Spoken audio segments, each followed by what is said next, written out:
காரைக்குடி ஆவின்பால் பண்ணை அருகில் சலவை தொழிலாளர்களுக்கு துணி துவைக்கும் தொட்டி மற்றும் ஓய்வு அறை திறந்து வைத்த மாங்குடி எம்எல்ஏ.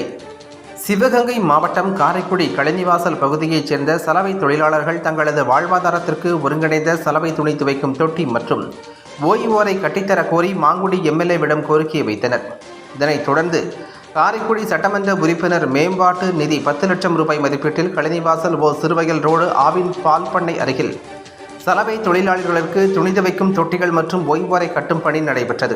பணிகள் முடிந்து சலவை தொழிலாளர்களின் பயன்பாட்டிற்காக இன்று சனிக்கிழமை மாலை காரைக்குடி சட்டமன்ற உறுப்பினர் மாங்குடி கலந்து கொண்டு திறந்து வைத்தார்.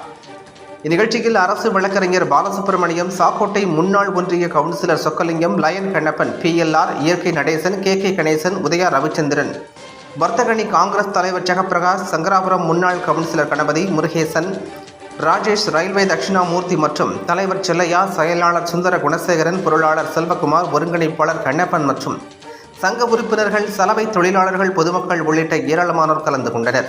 மற்றும் எம்எல்ஏ மாங்குடி பேசுகையில், நமது தமிழ்நாட்டு முதலமைச்சர் பெண்களுக்கான பல்வேறு திட்டங்களை கொண்டு வந்தவர். இதில் மருத்துவர் சிகிச்சை இலவசமாக 2 லட்சம் ரூபாய்க்கு வரை நீங்கள் சிகிச்சை பெறலாம். முதலமைச்சரின் காலை உணவு திட்டம், புதுமை பெண், தமிழ் புதல்வன் திட்டங்கள், கட்டணமில்லாமல் பெண்கள் இலவசமாக பயணிக்கின்றனர், மகளிர் சுய உதவி குழு கடன், அரசு பணியில் பெண்களுக்கு இடஒதுக்கீடு என பல்வேறு திட்டங்களை கொண்டு வந்தது திராவிட மாடல் அரசு என்றும் அவர் தெரிவித்தார்.